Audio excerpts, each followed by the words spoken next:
Method's mission is really about making a positive impact on the world, and we really focus on people and the environment. That means that all our products are 100% good stuff.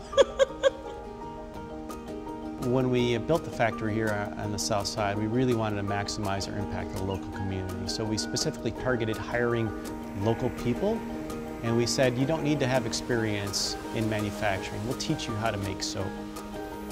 No one could have told me that at 60, I would start a whole new career.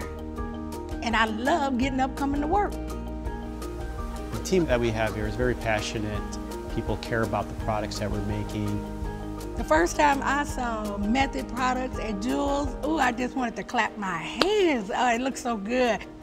I grew up in Chicago on the southwest side, and Jewel was the neighborhood grocery store. It was a couple blocks away from the house. You run over there and get a gallon of milk for my mom.